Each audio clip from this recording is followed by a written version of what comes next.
Hello everyone and welcome back to our channel. So today, as you must have seen from the title, we are going to discuss operant or instrumental conditioning. So let's get started.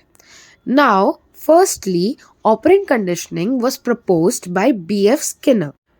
Now, operant conditioning works on the concept that learning in which behavior is strengthened और either weakened based on its consequences. मतलब in nutshell अगर देखा जाए तो operant conditioning क्या बोलती है कि लर्निंग थ्रू कॉन्सिक्वेंसेस. नाउ इस ऑपरेंट कंडीशनिंग में व्हाट इज ऑपरेंट? ऑपरेंट क्या होता है? Voluntary actions performed by an organism to operate on the environment. Let's understand it further by the experiment. Now, B.F. Skinner did an experiment using the Skinner's box. It was conducted on rats as well as pigeons using the Skinner box. अब इसमें क्या हुआ था कि जो Skinner box है उसके अंदर एक हंग्री रैट को प्लेस किया गया था with a lever connected to food. So, while moving around the box, the rat accidentally presses the lever and gets food pallet. Okay so with repeated trials जो rat है उसे कम time लगता गया उस लिवर को प्रेस करते करते. अब इस एक्सपेरिमेंट या इस लर्निंग को हम कंप्लीट कब बोलेंगे? इट इज़ व्हेन रैट को प्लेस करेंगे एक स्किनर के बॉक्स में and immediate reaction of the rat would be pressing the lever. So pressing lever is equals to operant response और जो गेटिंग द फूड है वो क्या हो गया? हमारा रिवॉर्ड या reinforcement.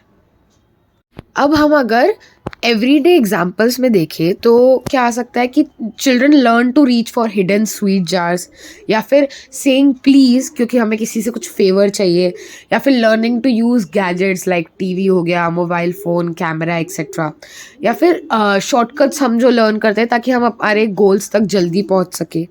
Right now let's move forward. अब क्या आता है? Determinants of operant conditioning. ये क्या होता है कि operant behaviour is influenced by reinforcers. अब रीइंफोर्सर्स क्या होते हैं? कुछ कॉन्सिक्वेंसेस जो इंक्रीज करते हैं हमारे रिस्पॉन्स की प्रोबेबिलिटी को. So there are different types of reinforcement. First reinforcement is positive reinforcement. इसमें क्या होता है? When we add something pleasant to increase the behaviour. For example food हो गया, मनी हो गया, या फिर praise, medal, status etcetera. That is if a student studies hard and gets good marks so that person will study hard more. या फिर when a teacher praises a student for a correct answer in front of everyone so student starts participating मोर.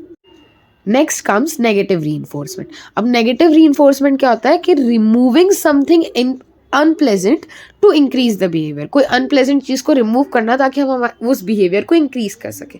इससे ये किस पे lead करता है? Escape या avoidance learning पे. फॉर एग्जाम्पल वुलन के क्लोथ पहनना ताकि ठंड से बच सके, या wearing seat belt to avoid fine और इंजरी, या फिर wearing a rain coat to avoid getting wet, या फिर if you having a pain, some kind of pain, तो उसे रिमूव करने के लिए मेडिसिन लेना. But here one thing that is very important is negative reinforcement और पनिशमेंट के बीच में डिफरेंस है. They are not the same. अब पनिशमेंट क्या होता है? पनिशमेंट एक रीइंफोर्समेंट नहीं है. पनिशमेंट का एम क्या होता है? रिड्यूस या सप्रेस करना एक बिहेवियर को. ये कैसे इफेक्ट करता है कि स्ट्रॉन्ग पनिशमेंट जो होगी वो सप्रेस कर देगी एक बिहेवियर को टेम्पररीली, या फिर माइल्ड और डिलेड पनिशमेंट जो होगी उसका इफेक्ट जो होगा वो थोड़ा कम होगा. It will have little effect. So it can create, और जो पनिशमेंट होती है वो उस पनिशर के ऊपर हम एक हेट्रेड या डिसलाइक को भी क्रिएट कर सकती है. इसके एग्जाम्पल क्या हो जाएंगे? एक बच्चे को चिल्लाना because the child said a lie, या फिर fine for breaking traffic rules. Now moving forward, next comes number and quality of reinforcement.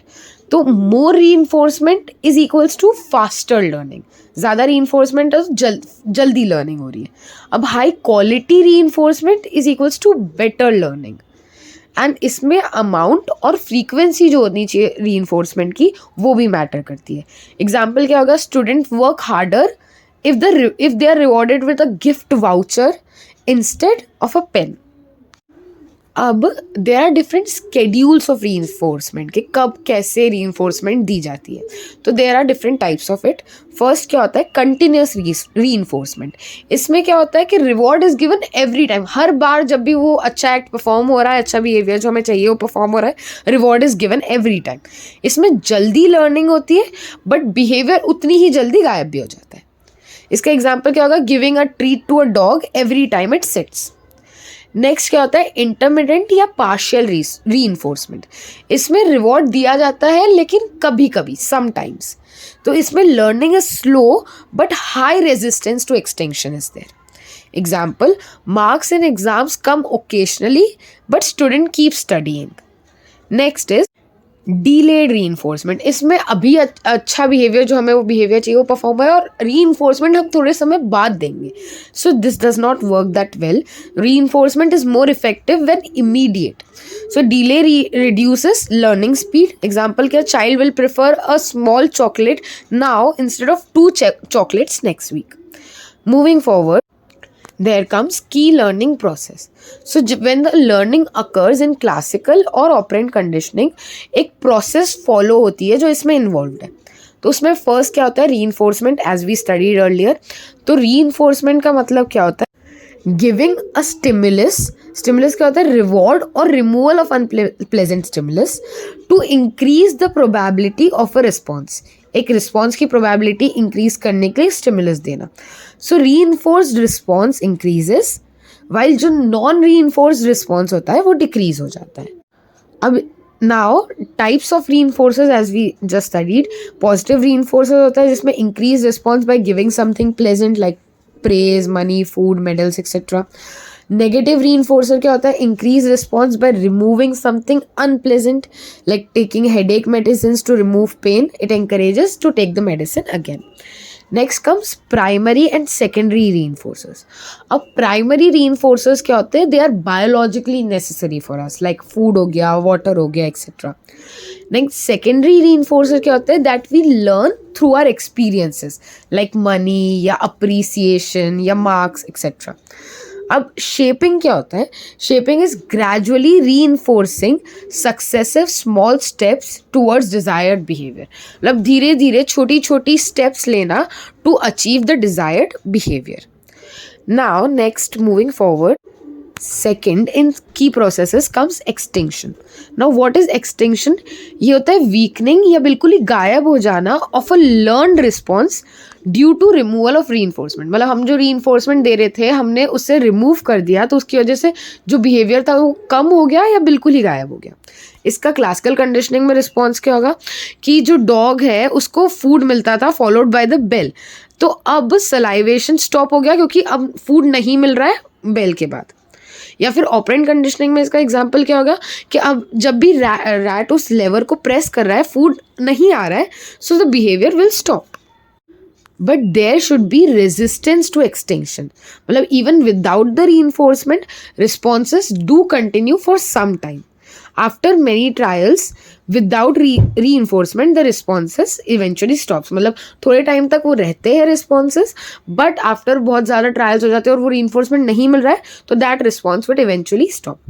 अब कौन से फैक्टर्स होते हैं जो इफेक्ट करते हैं एक्सटिंक्शन को, तो फर्स्ट क्या होता है कि मोर रीइंफोर्समेंट ड्यूरिंग लर्निंग, वो क्या होता है उससे क्या हो जाता है ग्रेटर रेजिस्टेंस टू एक्सटिंक्शन. अब टू मच रीइंफोर्समेंट में रिड्यूस रेजिस्टेंस. बहुत ज़्यादा रीइंफोर्समेंट दे रहे हैं तो जो रेजिस्टेंस है वो रिड्यूस हो जाएगा. अब more amount of reinforcement, example बहुत ज़्यादा फूड के पैलेट्स दे रहे हैं तो it will decrease resistance of the for extinction. Now delayed reinforcement during learning, अगर जो हमने पहले पढ़ा उसमें resistance will increase. Continuous reinforcement में लो रेजिस्टेंस हो जाएगा एंड इंटरमीडिएट या पार्शियल रीइंफोर्समेंट में हाई रेजिस्टेंस हो जाएगा. Now third comes generalization. Generalization क्या होता है कि सिमिलर वे में एक सिमिलर स्टिमुलाई है उसको हम सेम वे में रिस्पॉन्ड कर रहे हैं जैसे हम ओरिजिनल स्टिमुलाई को रिस्पॉन्ड कर रहे थे. फॉर एग्जांपल जैसे क्लासिकल कंडीशनिंग में जो डॉग था उसे वो ट्रेन हो गया था कि बेल के साउंड में it salivates, so it start salivating even when the dog hears a phone ring. उसके साउंड में भी वो सलाइवेट करना स्टार्ट कर देता है. या फिर in this operant conditioning, child find sweets in a hidden jar, but later even when the jar shape and place is change, child will still find it. तो ये हो गया जनरलाइजेशन के एक सिमिलर स्टिमुलाई को हम सेम वे में respond कर रहे हैं जैसे ओरिजिनल स्टिमुलाई को करते हैं. Fourth is discrimination. डिस्क्रिमिनेशन क्या होता है? Person ability to distinguish between different stimuli. मतलब एक responding only to a specific stimuli, not to others. सारे स्टिमुलाई को सेम वे में रिस्पॉन्ड नहीं करना है. एक एबिलिटी होती है डिस्टिंग्विश करना अलग अलग स्टिमुलाई में. इसको आप एक एग्जाम्पल से समझते हैं. जैसे एक चाइल्ड है जो फियर करता है मैन को with black clothes and a moustache. ये क्या हो गई? कंडीशनिंग हो गई. अब if the child sees another man in black clothes with beard, so the child gets still afraid. This is generalization. But if a child sees a man in grey clothes and clean shaved, so there is no fear. This is called discrimination. अब इसमें last fifth comes spontaneous recovery. What is spontaneous recovery? It is reappearance of an extinguished response after a time gap. मतलब एक time gap के बाद एक response का वापस recur होना. So after extinction and delay वो रिस्पॉन्स वापस आता है, भले वीकली आता है बट द रिस्पॉन्स कम. सो जितना लॉन्गर होगा टाइम गैप उतनी equals to greater recovery. For example, after rats lever pressing is extinguish, मतलब रैट लिवर को प्रेस नहीं कर रहा है. If placed again in the same Skinner box after a few days, it presses the lever again. So this is again वो response वापस आ गया. Now here are some processes and their meaning given in short, so you can refer to it for further understanding. So that's it for today's video. If you liked our video, please do like, share and subscribe to our channel, and we'll come forward with new videos soon.